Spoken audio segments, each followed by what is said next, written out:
Hello students, मेरा नाम राजछत्री है और मैं आप सभी को मेरे और आपके चैनल इंसेप्शन कोचिंग इंस्टीट्यूट पे स्वागत करता हूं। आज हम लोग स्टैटिक जनरल अवेयरनेस का पार्ट 1 दोबारा करने जा रहे हैं, क्योंकि इसके आगे जो मैंने यूट्यूब पर स्टैटिक जीके के ऊपर जो पार्ट 1 वाला वीडियो डाला था, वो अचानक से जब मैं यूट्यूब का सेटिंग कर रहा था तो मुझसे डिलीट हो गया और दोबारा से मुझको वीडियो रिकॉर्ड करना पड़ा। और एक बात, यदि आप लोग किसी भी फोर्थ कमिंग एग्जामिनेशन के लिए प्रिपरेशन ले रहे हैं तो ये सेशंस आपको स्टैटिक पार्ट में हेल्प करने वाला है। और यहाँ पर मैंने डिफरेंट एग्जाम्स में बार बार पूछे जाने वाले स्टैटिक सेक्शंस को कवर करने की कोशिश की है। तो स्टार्ट करते हैं टाइम को वेस्ट किए बिना और देख लेते हैं आज के सेशंस का सबसे पहला क्वेश्चन जो मैंने यहाँ पर आपके लिए रखा है। क्वेश्चन नंबर 1 को पढ़ते हैं और आंसर देने की कोशिश करते हैं। क्या लिखा हुआ है देखिए, who was the first Roman Magsaysay award winner from India, यानी कि भारत के सबसे पहले रोमन मैग्सेसे पुरस्कार विजेता कौन थे बोल के क्वेश्चन पूछा हुआ है। तो इसका जो करेक्ट आंसर होगा वो होगा हमारा आचार्य विनोबा भावे जी। ये थे हमारे देश के सबसे पहले Roman Magsaysay award winner. Okay, Roman Magsaysay award winner को बोला जाता है एशिया का नोबेल प्राइज। क्लियर। अब मैं यहाँ पर आपको एक दो फैक्ट्स जो बचे हुए जो हमारे पास में ऑप्शन है उसके बारे में बताने की कोशिश करता हूँ। सबसे पहले देखिए, हमारे पास में जो ऑप्शन नंबर ए है सी डी देशमुख, ये थे हमारे आरबीआई के पहले Indian governor. Okay, first Indian governor of RBI कौन थे? C D Deshmukh. नेक्स्ट हमारे पास में जयप्रकाश नारायण, इनको बोला जाता है जेपी या Lok Nayak. Okay, hero of the quit India movement, यानी कि भारत छोड़ो आंदोलन के हीरो के नाम से भी जाने जाते हो। ओके, जयप्रकाश नारायण आफ्टर महात्मा गांधी, महात्मा गांधी जी के बाद में। नेक्स्ट हमारे पास में डॉक्टर बर्गेश कुरेन, इनको बोला जाता है मिल्क मैन ऑफ इंडिया या तो बोलेंगे father of white revolution in India, यानी कि भारत में श्वेत क्रांति के जनक के नाम से जाने जाते हैं। ओके, अब मैं यहाँ पर एक दो फैक्ट्स आचार्य विनोबा भावे जी के बारे में आपको बताने की कोशिश करूंगा। सबसे पहले तो इनको जो एशिया का नोबेल प्राइज यानी कि रोमन मैग्सेसे अवार्ड से इनको सम्मानित किया गया था 1958 में। कब? 1958 को। ठीक है ना। इन्होंने, याद रखना है, तमिलनाडु के पोचमपल्ली नामक विलेज पर क्या किया था? 1951 में भूदान आंदोलन शुरू किया था, जिसको हम लोग दूसरे शब्दों में लैंड गिफ्ट मूवमेंट भी बोल सकते हो। Okay, land gift movement. Clear. Okay, इस आंदोलन के तहत क्या था कि जितने भी धनी वर्ग के लोग हुआ करते थे वहां के, उनको अपने भूमि का 1/6 भाग गरीबों को डोनेट करना होता था। ओके, और इसी आंदोलन को हम लोग क्या बोलते हैं? भूदान आंदोलन। और शुरू किसने किया था? आचार्य विनोबा भावे जी ने। अब यहाँ पर जो रिसेंट जो रोमन मैग्सेसे अवार्ड विनर है, इसमें हमारे देश के भी एक डॉक्टर थे जिनका नाम है डॉक्टर रवि कनान, और ये बिलोंग करते हैं असम से। ये नाम आपको याद रखना है, ये फोर्थ कमिंग एग्जामिनेशन से पूछे जा सकते हैं। ठीक है ना। ये रिसेंटली यानी कि 2023 में इनको रोमन मैग्सेसे अवार्ड से सम्मानित किया गया, और ये एक ऑन्कोलॉजिस्ट यानी कि आंख के डॉक्टर। ठीक है ना। क्लियर। ओके, नेक्स्ट क्वेश्चन की तरफ मूव करेंगे। क्वेश्चन नंबर 2 को पढ़ेंगे। क्या लिखा हुआ है? National girl child day is celebrated on, यानी कि राष्ट्रीय बालिका दिवस हम लोग हर साल किस दिन को मनाते हैं? क्वेश्चन ये है हमारा। तो इसका जो करेक्ट आंसर होगा वो होगा 24 जनवरी, यानी कि हम लोग हर साल 24 जनवरी को क्या मनाते हैं? National girl child day. Okay, ये हमारा करेक्ट उत्तर बन जाएगा। नेक्स्ट क्वेश्चन की तरफ मूव करेंगे। क्वेश्चन नंबर 3 को देखेंगे। क्या लिखा हुआ है क्वेश्चन नंबर 3 में? Which is the most abundant metal in the earth crust, यानी कि पृथ्वी की पपड़ी में सबसे प्रचुर मात्रा में कौन सी धातु पाई जाती है? तो इसका जो करेक्ट आंसर बनेगा वो बनेगा हमारा एल्यूमिनियम। ओके, यहाँ पर कंफ्यूज नहीं होना है सिलिकॉन को लेके। मैं ऑलरेडी पहले वाले वीडियो में भी बता चुका था कि सिलिकॉन, ठीक है ना, मेटल नहीं है। ओके, ठीक है। सबसे ज्यादा क्या पाया जाता है हमारे अर्थ क्रस्ट में? बोलने से बोलेंगे ऑक्सीजन, उसके बाद में सिलिकॉन, लेकिन धातु में बोला जाए तो एल्यूमिनियम। ओके, एल्यूमिनियम की मात्रा सबसे ज्यादा है। ओके, हमारे अर्थ क्रस्ट में। तो अर्थ क्रस्ट में सबसे ज्यादा कौन सा धातु पाया जाता है? एल्यूमिनियम, उसके बाद में आयरन, फिर कैल्शियम और सोडियम। ये आपको ये चार, ठीक है ना, मेटल आपको याद रखना है इनका। ठीक है ना, सीक्वेंस में याद रखना है क्योंकि ये पूछ दिया जाता है एग्जाम में। नेक्स्ट क्वेश्चन नंबर 4 को देखेंगे। क्या लिखा हुआ है? देखिए, SEBI was set up in, SEBI का फुल फॉर्म होता है security and exchange board of India, जो कि हमारे देश का स्टॉक मार्केट है ना। अब इसकी स्थापना किस साल को हुई, ये क्वेश्चन पूछ रहा है। तो इसका जो करेक्ट आंसर होगा वो होगा हमारा 1988। सेबी की स्थापना 1988 में हुआ है। क्लियर, मतलब हुआ था। ओके, लेकिन याद रखना है इसको स्टैच्यूटरी पावर्स किस साल को मिला था? 1992 को, यानी कि 30 जनवरी 1992 को सेबी को क्या मिला था? स्टैच्यूटरी पावर मिला था। ये बात कभी कभी एकदम ध्यान में रखना है और ये एग्जाम में पूछा जाता है। ठीक है ना। Clear. Okay, next question number 5 को देखेंगे। क्या लिखा हुआ है? द डॉकयार्ड, डॉकयार्ड को शिपयार्ड भी बोला जाता है। Okay, was found in which of the following sites of the Indus valley civilisation, यानी कि सिंधु घाटी सभ्यता के, ठीक है ना, किस साइट्स पर या किस स्थल पर डॉकयार्ड पाया गया था बोल के क्वेश्चन पूछ रहा है। डॉकयार्ड या बोलेंगे शिपयार्ड। ठीक है ना, ये पाया गया था कहाँ पर? लोथाल में। याद रखना है लोथाल, ये कहाँ पर है? गुजरात में। प्रेजेंट डे में इसका लोकेशन पड़ता है गुजरात में, भोगवा नदी के तट पर। ओके, लोथाल को क्या बोला जाता है? लोथाल को बोला जाता है पोर्ट सिटी। क्या बोला जाता है? Port city. लेकिन किसका, इंडस वैली सिविलाइजेशन का पोर्ट सिटी था लोथाल, ये बात भी आपको ध्यान में रखना है। और लोथाल मेनली राइस कल्टीवेशन के लिए भी फेमस था। ओके, किसके लिए, राइस कल्टीवेशन के लिए, चावल की खेती के लिए भी लोथाल जाना जाता था अपने समय में। नेक्स्ट देखेंगे, नेक्स्ट क्वेश्चन की तरफ मूव करेंगे। आप लोग को वीडियो को पॉज करना है, होल्ड करना है और आराम से पढ़ के आगे बढ़ना है। नेक्स्ट क्वेश्चन की तरफ मूव करेंगे। क्वेश्चन नंबर 6 में क्या लिखा हुआ है, देखिए, वो डिस्कवर्ड बैक्टीरिया बोल के क्वेश्चन पूछा हुआ है, यानी कि बैक्टीरिया की खोज किसने की थी। तो इसका जो करेक्ट आंसर होगा वो होगा एबिलियन हॉक। ओके, एबिलियन हॉक, नाम याद रखना है, बहुत इंपॉर्टेंट है। ठीक, ओके। अब हम लोग को यहाँ पर एक चीज याद रखना है कि बैक्टीरिया की डिस्कवरी जो थी वो किस साल को हुई थी, बोलेंगे 1670 में। किस साल को, 1670 को। किसने डिस्कवर्ड किया था, एंटोनी वॉन, ठीक है, लेबेनियो हॉक। ओके, लेबेनियो हॉक यानी कि एबिलियन हॉक, ये नाम याद रखना है, नाम आपको उच्चारण करने में प्रॉब्लम हो सकता है। नेक्स्ट क्वेश्चन की तरफ मूव करेंगे। क्वेश्चन नंबर 7 में देखेंगे क्या लिखा हुआ है कि Kyoto protocol is related to, Kyoto protocol का जो संबंध है वो किसके साथ में है। तो मैंने एक दिन आगे जो वीडियो डाला था आपको क्लियरली मेंशन किया था, एक्सप्लेन किया था कि क्या होने वाला आंसर, क्लाइमेट चेंज के ऊपर। ओके, काइटो प्रोटोकॉल का जो संबंध है ना वो क्लाइमेट चेंज के ऊपर है। किसके किसके साथ में, क्लाइमेट चेंज के साथ में। ओके, मैं यहाँ पर एक बात बताने की कोशिश करूंगा, दो चार फैक्ट्स बताने की कोशिश करूंगा। सबसे पहले तो ये जो काइटो जो दिख रहा है ना, काइटो प्रोटोकॉल एक क्या है, इंटरनेशनल एग्रीमेंट है, ठीक है ना। और ये एग्रीमेंट साइन हुआ था जापान के काइटो नामक प्लेस पर, याद रखना। और ये एग्रीमेंट साइन हुआ था 1997 में। और इस एग्रीमेंट का जो काइटो प्रोटोकॉल था इसका मुख्य फोकस क्या था बोलने से क्या बोलेंगे, यानी कि ग्रीन हाउस एमिशंस को कंट्रोल करना या ग्रीन हाउस एमिशंस के ऊपर ध्यान देना, ठीक है ना, उसको कंट्रोल करना, ठीक है। और ये क्लाइमेट चेंज, और क्या बोला मैंने, एक तो इन्वायरमेंटल प्रोटेक्शन और दूसरा मैंने क्या बोला, ग्रीन हाउस एमिशंस को कम करना ही क्या था, मुख्य उद्देश्य था किसका, काइटो प्रोटोकॉल का। ओके, काइटो कहां पर है, जापान में, ये बात आपको ध्यान में रखना है। नेक्स्ट क्वेश्चन की तरफ मूव करेंगे। क्वेश्चन नंबर 8 पे क्या लिखा हुआ है, देखिए, ozone layer preservation day is celebrated on, यानी कि ओजोन परत संरक्षण दिवस हम लोग हर साल किस दिन को मनाते हैं। आपको तो ये डेट पता होना चाहिए क्योंकि ये कॉमनली एग्जाम में पूछा जाता है, बार बार पूछे जाने वाला क्वेश्चन है ये। ओके, इसका जो करेक्ट आंसर होगा वो होगा हमारा 16 सितंबर को। ओके, हम लोग हर साल के किस दिन को ओजोन लेयर प्रिजर्वेशन डे मनाते हैं, ये मनाते हैं हम लोग हर साल 16 सितंबर। ओके, नेक्स्ट क्वेश्चन की तरफ मूव करेंगे। क्वेश्चन नंबर 9 में देखेंगे क्या लिखा हुआ है, Ustad Mansur was a famous painter in the reign of, यानी कि उस्ताद जो मंसूर थे ये, ठीक है ना, किसके समय के एक प्रसिद्ध चित्रकार थे बोल के क्वेश्चन पूछा हुआ है। तो इसका जो करेक्ट आंसर होगा वो होगा हमारा जहांगीर। क्या होगा, जहांगीर। याद रखना, जहांगीर के दरबार में हुआ करते थे कौन, उस्ताद मंसूर। और ये एक फेमस पेंटर हुआ करते थे उस समय जहांगीर के दरबार में। और एक बात याद रखना है कि जहांगीर के समय को, ठीक है ना, मुगल काल का स्वर्णिम युग बोला जाता है, स्पेशली पेंटिंग के क्षेत्र में। ओके, पेंटिंग के क्षेत्र में याद रखना है, जहांगीर का अर्थ होता है दुनिया को जीतने वाला, यानी कि कंक्यूरर ऑफ द वर्ल्ड। ये बात आपको दिमाग में सेट करके रखना है। नेक्स्ट क्वेश्चन देखेंगे। क्वेश्चन नंबर 10 में क्या लिखा हुआ है कि RBI was establish in, RBI की स्थापना किस साल को हुई थी। आरबीआई की स्थापना हुई थी 1 अप्रैल 1935 को। कब, 1 अप्रैल 1935 को। ओके, और यहाँ पर जो आपको दो चार फैक्ट्स जो जनरली जो एग्जाम में पूछे जाते हैं वो याद रखना है कि आरबीआई का जो, ठीक है ना, आरबीआई का जो इस्टेब्लिशमेंट हुआ था वो हिल्टन यंग कमीशंस के रिकमेंडेशंस के फलस्वरूप हुआ था। ये नाम याद रखना है, हिल्टन यंग कमीशंस। ओके, इन्हीं के रिकमेंडेशंस के फलस्वरूप क्या हुआ था, आरबीआई का इस्टेब्लिशमेंट हुआ था किस साल को, 1 अप्रैल 1935 को।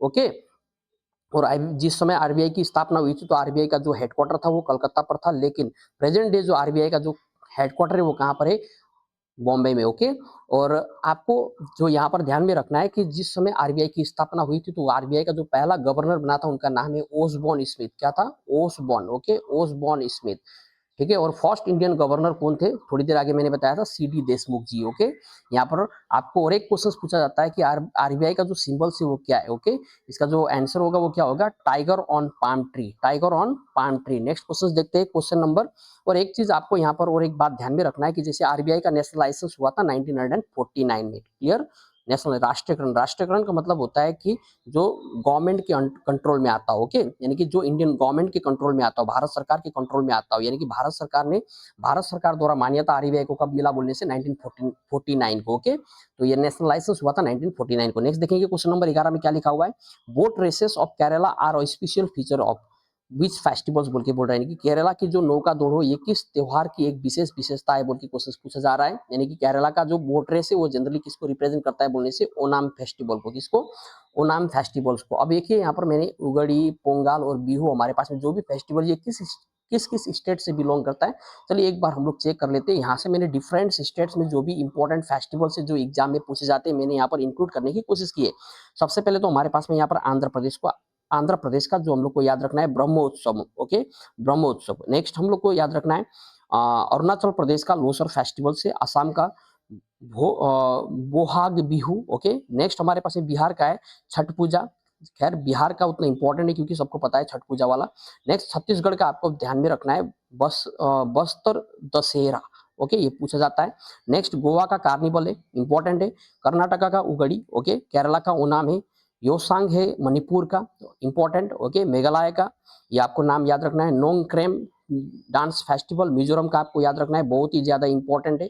सप्तरकुट फेस्टिवल से। नागालैंड का आपका हॉर्नबिल एग्जाम में बार बार पूछे जाते हैं। उड़ीसा का राजा प्रभा आपको ध्यान में रखना है, ठीक है। राजस्थान का है गंगोर फेस्टिवल। सिक्किम का सागा दावा पूछा जाता है एग्जाम में। तेलंगाना का है बोनालू। और तमिलनाडु का आपको याद रखना है पोंगल, ठीक है ना, कॉमन है ये क्वेश्चन तो बार बार पूछा ही जाता है। त्रिपुरा का आपको याद रखना है खारची पूजा, ओके। तो यहाँ पर मैंने जितने भी इंपॉर्टेंट फेस्टिवल्स थे उसको इंक्लूड करने की कोशिश की है, तो आप लोगों को यहाँ से एक बार देख लेना है। नेक्स्ट क्वेश्चन की तरफ मूव करेंगे। क्वेश्चन नंबर 12 में क्या लिखा हुआ है पढ़ लेते हैं। रोबर्स कप का संबंध किसके साथ में है, ठीक है ना, robbers cup is associated with, तो इसका जो करेक्ट आंसर होगा वो होगा हमारा फुटबॉल। अब देखिए मैंने यहाँ पर बहुत सारे ऐसे कप लिए जिसका रिलेशन किस स्पोर्ट्स के साथ में है, ठीक है ना, वो आप लोग को यहाँ पर एकदम वीडियो को होल्ड करके एक एक लाइन को एक एक स्पोर्ट्स को पढ़ना है, ठीक है ना, जो किसका संबंध किस टर्म का संबंध किस स्पोर्ट के साथ में, ठीक है, ये आपको पढ़ना है। रोबर्ट्स कप का जो संबंध है वो किसके साथ में, football. Thomas Cup badminton, Uber Cup badminton, Aga Khan cup hockey, Merdeka cup किसके साथ में, फुटबॉल के साथ में। इसका संबंध ये इंपॉर्टेंट हो सकता है एग्जाम पॉइंट ऑफ व्यू से, किसी भी एग्जाम में पूछा जाता है। डेविस कप लॉन टेनिस के साथ में, ओके। उबेर कप बैडमिंटन है। डुलीप ट्रॉफी क्रिकेट है। बाकी बात जितने भी यहाँ पर ट्रॉफीज मैंने यहाँ पर इंक्लूड करने की कोशिश की है, ये सारे को वीडियो को पॉज कीजिए, अपना कॉपी लीजिए और वहां पर, ठीक है ना, नोट करने की कोशिश कीजिए और याद रखना ये सारे क्वेश्चंस पूछे जाते हैं स्टैटिक जीके में। नेक्स्ट क्वेश्चन देखेंगे, क्वेश्चन नंबर 13 को देख लेते हैं क्या लिखा हुआ है। The term butterfly stroke is associated with, यानी कि बटरफ्लाई स्ट्रोक का जो संबंध है वो किसके साथ में, तो इसका जो करेक्ट आंसर बनेगा वो क्या बनेगा, स्विमिंग बनेगा, यानी कि बटरफ्लाई स्ट्रोक का जो संबंध है वो स्विमिंग के साथ में। चलिए एक दो फैक्ट्स यहाँ पर हम लोग जानने की कोशिश कर लेते हैं दूसरे स्पोर्ट्स को लेकर। जैसे हमारे पास में बैडमिंटन, जो बैडमिंटन है यहाँ पर, ठीक है ना, जो टर्म्स बैडमिंटन के लिए यूज किया जाता है, deuce, smash, drop, let, game, lob, double fault, ये सारे के सारे एक साथ उठा के हमारे एग्जाम में बोल दिया जाता है कि इनका संबंध किस स्पोर्ट से, तो आपको याद रखना है बैडमिंटन से, ओके। बेसबॉल का pitcher, strike, diamond, bunting, home, put out, ये सारे के सारे बेसबॉल के। बोट रेस, कोक्स याद रखना है। बिलियर्ड्स जो है इसका जिगर, break, scratch, cannon's, okay. Next आपको याद रखना है बॉक्सिंग वाला इंपॉर्टेंट है, जैब, हुक, पंच, नॉकआउट, अपरकट, ओके, किडनी पंच, ये सारे के सारे एक साथ उठा के, ठीक है ना, किस स्पोर्ट से रिलेट करता है, किस, ये जो टर्म्स पूछा जाता है एग्जाम में। नेक्स्ट देखिए यहाँ पर जो चेस वाला आपको पता होना चाहिए, गैम्बिट, चेकमेट, स्टेलमेट और हमारे पास में है चेक, ओके, ये वो टर्म्स है जो जनरली एग्जाम में पूछे जाते हैं। नेक्स्ट देखेंगे क्वेश्चन नंबर 14 में क्या लिखा हुआ है कि first Olympic games were held in, यानी कि प्रथम जो ओलंपिक गेम हुआ था वो किस साल को हुआ था, तो इसका जो करेक्ट आंसर होगा वो होगा आपका 776 बीसी, ओके। कहाँ पर हुआ था, ओलंपिया ग्रीस में। कब हुआ था, 776 बीसीई में, ओके। जो फर्स्ट देखिए, जो फर्स्ट ओलंपिक गेम हुआ था ओलंपिया ग्रीस में 776 बीसीई में। और एक बात की जो मॉडर्न ओलंपिक गेम्स, जो गेम्स है वो कब हुआ था, कहाँ हुआ था, एथेंस ग्रीस में। और कब हुआ था बोलने से 1986। ये क्वेश्चन इंपॉर्टेंट बन सकता है एग्जाम पॉइंट ऑफ व्यू से। और आपको याद रखना है कि father of modern Olympic games baron, baron, ये नाम याद रखना है थोड़ा सा। देखिए इधर में फ्रांसीसी बैरन पीरे दी कुपर्टिन, ओके। फ्रांसीसी, देखिए यहाँ पर फ्रांसीसी बैरन पीरे दी कुबर्टिन, ये नाम याद रखना है, ठीक है, ये नाम पूछा जाता है एग्जाम में। नाम थोड़ा सा प्रोनाउंसिएशन करने में दिक्कत होता है, ठीक है, ओके। नेक्स्ट देखेंगे question number 15, dash was the first chief election commissioner of India, इसका जो करेक्ट आंसर बनेगा वो बनेगा हमारा सुकुमार सेन। सुकुमार सेन हमारे देश के पहले चीफ इलेक्शन कमिश्नर थे, ओके, मुख्य चुनाव आयुक्त थे, ओके। नेक्स्ट देखेंगे, नेक्स्ट क्वेश्चन, यहाँ पर वीडियो को होल्ड कीजिए, कब बने क्या बने, ठीक है ना, आपको याद रखना है। नेक्स्ट देखेंगे क्वेश्चन नंबर 16 में क्या लिखा हुआ है, the first defence minister of independent India, heavy important है क्वेश्चन, एग्जाम में फंस सकता है ऐसा क्वेश्चन। स्वतंत्र भारत के प्रथम रक्षा मंत्री कौन थे, तो इसका जो करेक्ट आंसर होगा वो होगा हमारा बलदेव सिंह, क्लियर, बलदेव सिंह। अब यहाँ से हम लोग एक दो फैक्ट्स जान लेते हैं कि जो भी हमारे फर्स्ट कैबिनेट मिनिस्टर थे, ओके, कैबिनेट मिनिस्टर थे, उनके नाम जान लेते हैं। हमारे देश के देखिए जो पहले प्राइम मिनिस्टर थे उनका नाम है जवाहरलाल नेहरू जी।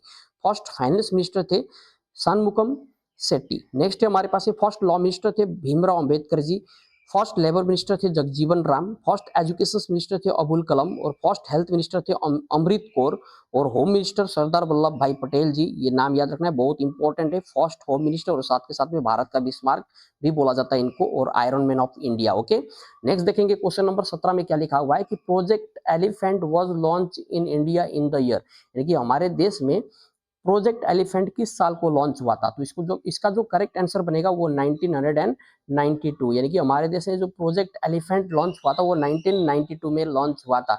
अब यहाँ पर आपको एक दो प्रोजेक्ट और याद रखना है कि जैसे प्रोजेक्ट टाइगर, ठीक है ना, ये लॉन्च हुआ था हमारे देश में 1973 में। और आपको दूसरी बात तो क्या याद रखना है कि इन्वायरमेंटल प्रोटेक्शन एक्ट के बारे में भी पूछा जाता है। इसका जो क्या होगा तो किस ईयर को होगा 1986 को। Okay, environment protection act was passed in 1986, जबकि टाइगर प्रोजेक्ट किस साल को पास हुआ था 1973 और एलिफेंट प्रोजेक्ट जो था वो 1992। ये बात ध्यान में रखना है। नेक्स्ट क्वेश्चन देखेंगे, क्वेश्चन नंबर 18 में क्या लिखा हुआ है, in which state is the छप्परकुट या छप्सरकुट festival celebrated in the month of March every year, यानी कि प्रत्येक वर्ष मार्च के महीने में जो छप्सरकुट जो फेस्टिवल है वो भारत के किस राज्य में मनाया जाता है। तो इसका जो करेक्ट आंसर होगा वो होगा हमारा मिजोरम। क्या होगा? मिजोरम। ठीक, क्लियर। ओके, मैंने यहाँ पर थोड़ी देर आगे आपको बताया कि था कि पूरे के पूरे फेस्टिवल्स का लिस्ट मैंने इसके आगे आगे वाले जो क्वेश्चन थे वहां पर डाल दिया था। सॉरी, यहाँ पर है मिजोरम। ओके, छप्सरकुट फेस्टिवल क्या है? छप्सरकुट फेस्टिवल कहाँ का है? मिजोरम का है। नेक्स्ट क्वेश्चन देखेंगे, क्वेश्चन नंबर 19 में क्या लिखा हुआ है, orang national park known for its populations of Indian rhinoceros is located in which Indian state। कहने का अर्थ ओरंग नेशनल पार्क जो कि भारतीय गैंडों की आबादी के लिए जाना जाता है, ओके, किस भारतीय राज्य में स्थित है। तो इसका जो करेक्ट आंसर होगा वो होगा आसाम में। ओके, आसाम में और एक नेशनल पार्क आपको ध्यान में रखना है, नाम है काजीरंगा नेशनल पार्क। ये भी मेनली फेमस है वन हॉर्न राइनोसेरस के लिए। ओके, एक सिंग वाले गैंडे के लिए जाना जाता है। कौन? काजीरंगा नेशनल पार्क, जो कि कहां पर है? आसाम में। ओके, तो ये बात आपको ध्यान में रखना है। और कुछ मैंने यहाँ पर टॉप 10 जो हमारे इंडिया के लार्जेस्ट नेशनल पार्क्स के अंतर्गत आते हैं उसका नाम मैंने यहाँ पर आपको, ठीक है ना, मेंशंस करने की कोशिश की है। देखिए, सबसे पहले तो हमारे पास में हेमिस नेशनल पार्क, याद रखना है, जम्मू एंड कश्मीर में। नेक्स्ट है डेजर्ट नाम से ही पता लग रहा है राजस्थान में होना चाहिए। Okay, next Gangotri national park, it is in Uttarakhand. Okay, कहां पर है? उत्तराखंड में।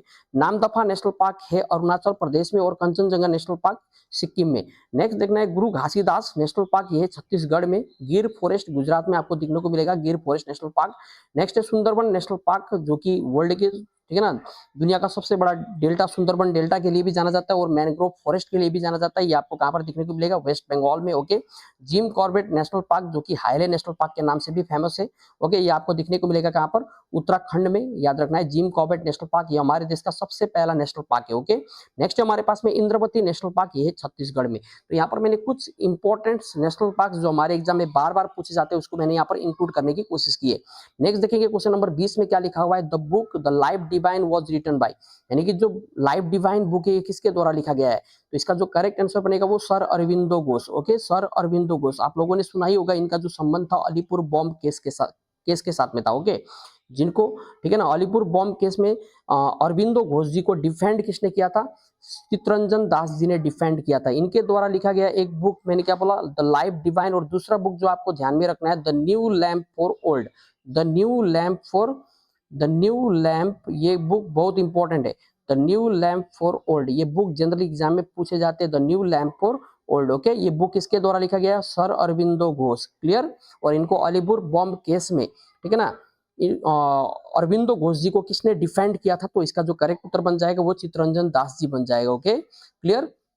नेक्स्ट देखेंगे, योगी के नाम से भी जाने जाते हैं, याद रखना है। 21 पे देखेंगे क्या लिखा हुआ है, dash is also known as golden city, यानी कि किस शहर को भारत का गोल्डन सिटी भी बोला जाता है। तो इसका जो करेक्ट आंसर होगा वो होगा जैसलमेर। क्या होगा? जैसलमेर, जो कि राजस्थान में। ये हमारे देश का क्या है बोल रहे, सॉरी, हमारे देश का जो स्टेट्स है ना, राजस्थान में जैसलमेर, और जैसलमेर को बोला जाता है गोल्डन सिटी। ओके, क्या बोला जाता है? गोल्डन सिटी हमारे देश का। ओके, नेक्स्ट देखेंगे क्वेश्चन नंबर 22 में क्या लिखा हुआ है कि objects float on water based on, यानी कि वस्तुएं पानी पर तैरती है, इसके पीछे का कारण क्या होता है? अब देखिए यहाँ पर लिखा हुआ है, इसका जो करेक्ट आंसर होगा वो होगा आर्किमिडीज प्रिंसिपल। लेकिन जनरली क्या होता है कि जो ऑब्जेक्ट्स फ्लोट करता है ना पानी पर, ठीक है ना, किसी लिक्विड पर जो ऑब्जेक्ट होते हैं अगर उसको हम लोग स्लाइटली प्रेस करते हैं तो वो जनरली तैरता हुआ प्रतीत होता है। इसके पीछे का कारण होता है कि लिक्विड के ऊपर एक फोर्स लगता है, ठीक है, लिक्विड के ऊपरी सतह पर जो फोर्स लगती है ना उसको हम लोग क्या बोलते हैं, बोलने से बुआयंसी फोर्स बोलते हैं या बुआयंट फोर्स बोलते हैं। ओके, और जो बुआयंट फोर्स होता है वो जनरली आर्किमिडीज के सिद्धांत पर काम करता है। याद रखना है, लिक्विड के सरफेस के ऊपर, ठीक है ना, लिक्विड के सरफेस पर जो फोर्स लगता है, ठीक है ना, मतलब अपवर्ड फोर्स बोलते हैं। ओके, यानी ऊपरी सतह पर लगने वाला जो फोर्स होता है जिसके कारण कोई भी वस्तु लिक्विड पर तैरती है, इसके पीछे का कारण होता है बुआयंसी फोर्स या बोलेंगे बुआयंट फोर्स, जो कि किस सिद्धांत के ऊपर काम करता है, आर्किमिडीज के सिद्धांत के ऊपर काम करता है। This is very very important exam point of view से। ओके, ये देखिए यहाँ पर लिखा है बुआयंसी फोर्स। ओके, नेक्स्ट है हमारे पास में क्वेश्चन नंबर 23, क्या लिखा हुआ है, the ministry sometimes refer to as green ministry in India is the ministry of, बोल के बोल रहा है, यानी कि किस मिनिस्ट्री को भारत में क्या बोला जाता है, हरित मंत्रालय कहा जाता है। तो इसका जो करेक्ट आंसर होगा वो होगा हमारा एनवायरमेंट एंड फॉरेस्ट, ठीक है ना, नाम से ही पता लग रहा है कि आंसर क्या होना चाहिए। नेक्स्ट देखेंगे क्वेश्चन नंबर 24 में क्या लिखा हुआ है, who became the first field marshal in Indian army, यानी कि हमारे भारतीय सेना में प्रथम फील्ड मार्शल कौन बने थे, बोल के क्वेश्चन पूछ रहा है। तो इसका जो करेक्ट आंसर होगा वो होगा हमारा साम मानकेशव। याद रखना है, फील्ड मार्शल के पोस्ट में पहुंचने वाला हमारे देश में केवल दो ही लोग हैं, एक तो है साम मानकेशव, दूसरा है हमारे पास में के एम कारिप्पा, ठीक है ना, ये थे second field marshal from India. Clear, field marshal के पोस्ट तक पहुंचने वाले दो लोग हैं, याद रखना है, सबसे पहला था साम मानकेशव और दूसरा है के एम कारिप्पा, जिनको हम लोग बोलते हैं first chief of Indian army. याद रखना है, के एम कारिप्पा। क्लियर, नेक्स्ट देखेंगे क्वेश्चन नंबर, आपको थोड़ा सा यहाँ पर देखना है, होल्ड करना है, पढ़ना है अच्छा से और इसके बाद में आगे बढ़ना है। क्वेश्चन नंबर 25 में देखेंगे क्या लिखा हुआ है, विच कंट्री हैज 3 कैपिटल बीज एडमिनिस्ट्रेटिव लेजिस्लेटिव एंड जुडिशियल, यानी कि किस देश की 3 राजधानियां हैं, अर्थात प्रशासनिक, विधायी और न्यायिक। तो इसका जो करेक्ट आंसर होगा वो साउथ अफ्रीका होगा, यानी कि साउथ ऑफ अफ्रीका दुनिया का एक लौता एक ऐसा देश है जहां पर, ठीक है ना, देश एक है लेकिन इसके कैपिटल्स कितने, 3 है। ओके, नेक्स्ट देखेंगे क्वेश्चन नंबर 26 में क्या लिखा हुआ है कि TRIPS and TRIMS are the terms associated with, यानी कि ट्रिप्स और ट्रिम्स शब्द किस शब्द से जुड़ा हुआ है, यानी कि किस चीज से जुड़ा हुआ है। हमारे ऑप्शंस में आईएमएफ, डब्ल्यूटीओ, आईबीआरडी, नेक्स्ट है आईडीए। ओके, तो इसका जो करेक्ट आंसर होगा वो होगा हमारा डब्ल्यूटीओ, यानी कि वर्ल्ड ट्रेड ऑर्गेनाइजेशन के साथ में, ठीक है ना, इसका रिलेशन से किसका बोलने से, ट्रिप्स एंड ट्रिम्स का। क्लियर, ओके, अब यहाँ पर हम लोग देख लेते हैं कि क्या क्या हमारे पास में आईएमएफ, आपको है इसका हेडक्वार्टर याद रखना है, इंटरनेशनल मॉनेटरी फंड का, वो कहाँ पर है, वॉशिंगटन डीसी में। वर्ल्ड बैंक का हेडक्वार्टर कहाँ पर है, बोलेंगे वॉशिंगटन डीसी में। ओके, नेक्स्ट हमारे पास में जो आईडीए, यानी कि बोलेंगे कि IDA is a member of world bank group, यानी कि वर्ल्ड बैंक ग्रुप के जो मेंबर्स होते हैं ना उसको हम लोग क्या बोलते हैं, आईडीए। और याद रखना इसका हेडक्वार्टर कहाँ पर है, इसका हेडक्वार्टर भी आपको देखने को मिलेगा वॉशिंगटन डीसी, वॉशिंगटन डीसी में। ओके, नेक्स्ट देखेंगे क्वेश्चन नंबर 27 में क्या लिखा हुआ है, वर्ल्ड बुद्धिस्ट प्रॉपर्टी ऑर्गेनाइजेशन, या जिसको हम लोग जानते हैं वीपो के नाम से, किसके नाम से, वीपो के नाम से, वर्ल्ड इंटेलेक्चुअल प्रॉपर्टी ऑर्गेनाइजेशन, इसका हेडक्वार्टर पूछा है, इसका हेडक्वार्टर है जिनेवा स्विट्जरलैंड में। कहां पर है, स्विट्जरलैंड जिनेवा में। ओके, यानी कि जिनेवा स्विट्जरलैंड में। ओके, थोड़ा सा मैं यहाँ पर जिनेवा में जितने भी इंटरनेशनल ऑर्गेनाइजेशंस के हेडक्वार्टर से मैंने यहाँ पर इंक्लूड करने की कोशिश की, आपको एक एक इंटरनेशनल ऑर्गेनाइजेशंस का नाम अलोंग विथ हेडक्वार्टर याद रखना है, क्योंकि एग्जाम में पूछे जाते हैं। जैसे जिनेवा में किस किस इंटरनेशनल ऑर्गेनाइजेशंस के हेडक्वार्टर है, जैसे सबसे पहले हमारे पास में वर्ल्ड हेल्थ ऑर्गेनाइजेशन, दूसरा world trade organisation, world intellectual property organisation, वीपो बोलते हैं इसको हम लोग, ठीक है ना, world Buddhist property organisation. Next हमारे पास में world metrological organisation, international labour organisation, international standardisation organisation और इंटरनेशनल रेड क्रॉस ऑर्गेनाइजेशन, ये सारे के सारे वो इंटरनेशनल ऑर्गेनाइजेशन है जिसका हेडक्वार्टर आपको जिनेवा स्विट्जरलैंड में दिखने को मिलेगा। नेक्स्ट क्वेश्चन, क्वेश्चन नंबर 28 में देखेंगे क्या लिखा हुआ है कि Poush Mela displays local artisans displaying folk dances music food agriculture of, बोल के बोल रहे हैं कि पोष मेला स्थानीय कलाकार डैश के लोक नृत्य, संगीत, भोजन और संस्कृत का प्रदर्शन करते हैं। तो इसका जो करेक्ट आंसर होगा ये होगा हमारा वेस्ट बंगाल, यानी कि जो पोष मेला होता है वो हर साल कहाँ पर लगता है, ठीक है, वेस्ट बंगाल में। और वेस्ट बंगाल में किस डिस्ट्रिक्ट से बोलने से बोलेंगे, ये लगता है शांति निकेतन, जो कि आता है बीरभूम डिस्ट्रिक्ट के अंतर्गत। किसके अंतर्गत आते हैं, बीरभूम डिस्ट्रिक्ट के अंतर्गत, ठीक है ना। शांति निकेतन यहाँ पर याद रखना है विश्व भारती यूनिवर्सिटी, ठीक है ना, विश्व भारती यूनिवर्सिटी कहाँ पर है, शांति निकेतन में, ठीक है, जिसको किसने बनवाया था, रविंद्रनाथ टैगोर जी ने। ओके, ये भी आपको बीरभूम डिस्ट्रिक्ट में ही दिखने को मिलेगा। और भारत का एकमात्र टेराकोटा टेम्पल, कैसा टेम्पल बोला मैंने, terracotta. Okay, terracotta temple. Okay, ये हमारा कहाँ पर है, ये भी हम लोग को शांति निकेतन में ही दिखने को मिलेगा, यानी कि बीरभूम डिस्ट्रिक्ट के अंदर ही हम लोग को ये दिखने को मिलेगा। ओके, नेक्स्ट क्वेश्चन की तरफ मूव करेंगे। क्वेश्चन नंबर 29 में क्या लिखा हुआ है देख लेते हैं।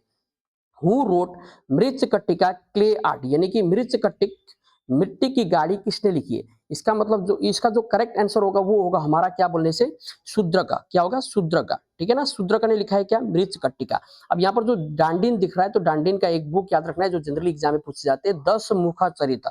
क्या बोला मैंने 10 मुखा चरिता, ओके 10 मुखा मुखा चरिता, आपको ये बुक याद रखना है जो कि एग्जाम में पूछे जाते हैं, ओके 10 मुखा चरिता।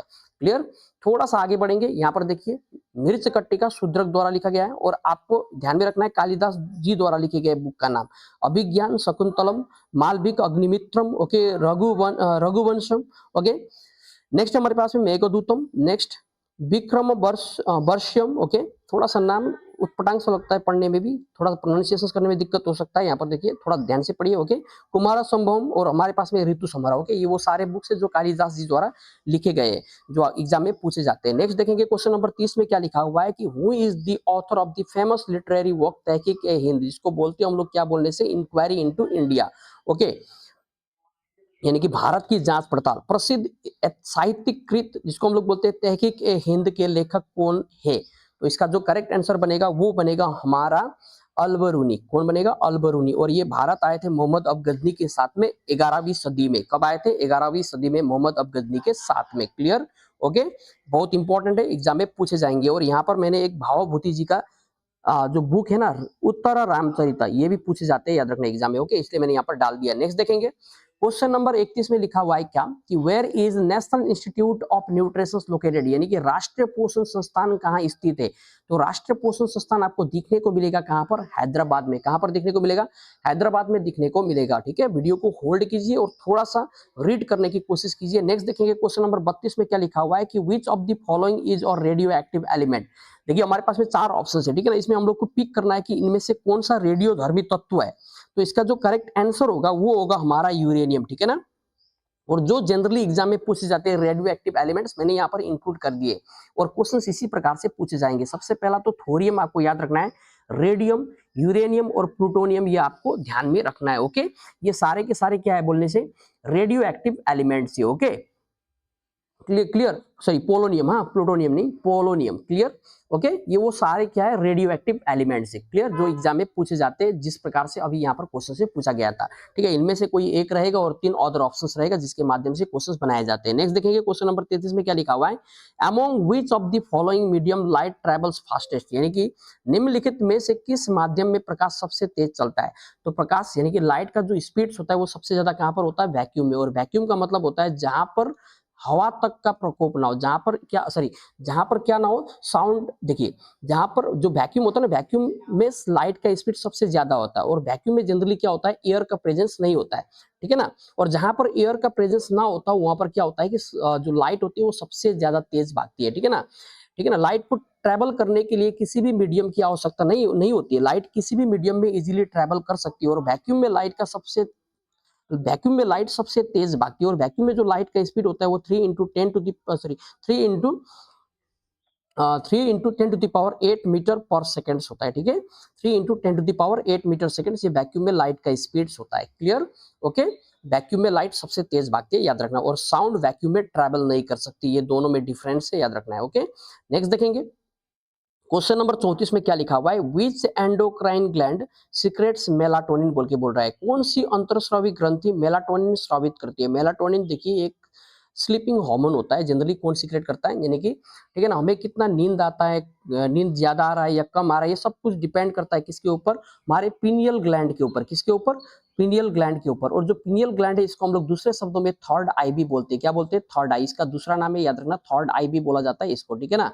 ये जो हार्मोन सीक्रेट्स करती है उस हार्मोन का नाम है मेलाटोनिन। क्या है, मेलाटोनिन, जो हमारे स्लीपिंग एक्टिविटी को कंट्रोल करने का काम करता है या मेंटेन करने का काम करता है। अगर ये देखिए हमको कितना नींद आता है, नींद ज्यादा आता है कम आता है, वो सब कुछ किसके ऊपर डिपेंड करता है, हमारे पीनियल ग्लैंड के ऊपर, ओके, हमारे थर्ड आई के ऊपर डिपेंड करता है। और ये जो पीनियल ग्लैंड होती है ये हमारे बॉडी में सबसे स्मॉलेस्ट ग्लैंड होती है, ओके। सबसे मतलब छोटी ग्रंथि कौन सी होती है, pineal gland, okay. Next question देखेंगे, इंपॉर्टेंट है क्वेश्चन, एग्जाम में पूछ सकता है। नेक्स्ट देखेंगे क्वेश्चन नंबर 35 में क्या लिखा हुआ है कि the Rourkela steel plant was set up in collaborations with which country, यानी कि राउरकेला जो इस्पात संयंत्र किस देश के सहयोग से स्थापित किया गया था। ओके, यानी कि राउरकेला जो स्टील प्लांट है ये किसके सहयोग से, किसके कोलाबोरेशन से बना था? तो इसका जो करेक्ट आंसर होगा वो होगा हमारा जर्मनी। क्या होगा?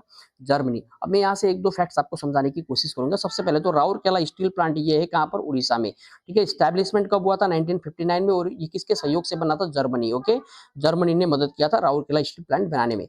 ओके, नेक्स्ट हमारे पास है भिलाई। भिलाई स्टील प्लांट जो है ये छत्तीसगढ़ में। कहाँ पर है? छत्तीसगढ़ में। ठीक है, और ये किसके कोलाबोरेशन से बना था? बोलेंगे ये बना था रशिया के कोलाबोरेशन से, सहयोग से बना था 1959 यानी कि सेम ईयर में। नेक्स्ट हमारे पास में दुर्गापुर स्टील प्लांट, ये हम लोग को दिखने को मिलेगा वेस्ट बंगाल में। 1962 में स्टैब्लिश हुआ था और यूनाइटेड किंगडम यानी कि ब्रिटेन ने, ओके, ठीक है, क्या किया था? सहयोग किया था इसको बनाने में। नेक्स्ट हमारे पास में 4 नंबर में बोकारो स्टील प्लांट, ये आपको दिखने को मिलेगा झारखंड में और ये बना था रशिया के सहयोग से। ठीक है ना, 1964 में। आपको यहाँ पर रशिया वाले दो मिलेंगे, एक तो भिलाई वाला, दूसरा बोकारो वाला। ओके, बोकारो कहाँ पर है? झारखंड में। इस डायरेक्टली एग्जाम में पूछे जाते हैं ये सारे चीज। ओके, नेक्स्ट देखेंगे क्वेश्चन नंबर 36 को, देख लेते हैं क्या लिखा हुआ है। Who is the author of the book autobiography of an unknown Indian? Okay, जो ऑटोबायोग्राफी ऑफ अननोन इंडियन, ये पुस्तक किसके द्वारा लिखी गई है? तो इसका जो करेक्ट आंसर होगा वो होगा नीरज सी चौधरी। क्वेश्चंस पूछे जाएंगे एग्जाम में। अब इनके द्वारा लिखा गया और एक बुक जो आपको ध्यान में रखना है, और पैसेज टू इंग्लैंड। ओके, और passage to England, this is very very important book जो एग्जाम में पूछे जाते हैं, बार बार पूछे जाने वाले बुक है ये, और पैसेज टू इंग्लैंड। और दूसरा हमारे पास में है और passage to India. This book was written by E.M. Forster. किसके द्वारा? E.M. फोस्टर। कंफ्यूज मत होना, एग्जाम में दोनों में से कोई भी फंस सकता है और ये रिपीट होते हैं क्वेश्चन जनरली एग्जाम में। ओके, और नीरज सी चौधरी द्वारा लिखा गया, जो मैंने अभी पहला जो बुक बताया था उनका नाम, उस बुक का नाम क्या है बोलने से क्या बोलेंगे? The autobiography of an unknown Indian. Okay, very very important book. Next देखेंगे क्वेश्चन नंबर 37 में पढ़ेंगे क्या लिखा हुआ है। National institutions for transforming India, okay, यानी कि नीति आयोग, किस साल को फॉर्म हुआ था? तो इसका जो करेक्ट आंसर होगा वो होगा हमारा 1 जनवरी 2015, यानी कि नीति आयोग की स्थापना कब हुई थी? 15 जनवरी, ओके, 2015 को इसकी स्थापना हुई थी। और इनका जो चेयरमैन होता है वो कौन होता है? द प्राइम मिनिस्टर इटसेल्फ, यानी कि जो हमारे देश के प्रधानमंत्री होते हैं। ओके, और करेंटली इनका जो वाइस चेयरमैन है, इनका नाम पूछा जाता है, याद रखना, श्री सुमन बैरी। ओके, श्री सुमन बैरी, ये रिसेंट में बने हुए हैं। ओके, यानी कि अब इस साल, ओके, यानी कि 2024 में, 24 और 25 में भी जो प्रेजेंट में जो हमारे पास में नीति आयोग के वाइस चेयरमैन है, उनका नाम पूछा जाता है एग्जाम में। ओके, नेक्स्ट देखेंगे, और याद रखना इसकी स्थापना 1 जनवरी 2015 को हुई थी। ओके, नीति आयोग की, याद रखना है, प्लानिंग कमीशन को रिप्लेस किया था।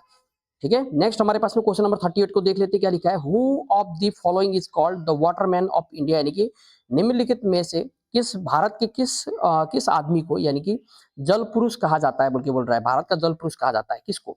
तो भारत का जल पुरुष कहा जाता है डॉक्टर राजेंद्र सिंह को, बोला जाता है वाटरमैन ऑफ इंडिया। ठीक है ना, वाटरमैन ऑफ इंडिया। और एक बात जो यहाँ से पूछा जाता है कि ये तरुण भारत संघ, जो कि एक एनजीओ है, और इसको स्थापित किया था किसने?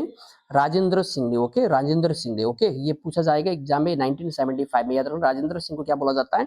फादर ऑफ, ठीक है, sorry, waterman of India. Okay, next question number 39 को देखेंगे क्या लिखा हुआ है। Which is the highest honour given for accomplishments in sports in India? यानी कि भारत में खेलों की उपलब्धियों के लिए दिया जाने वाला सर्वोच्च सम्मान कौन सा है?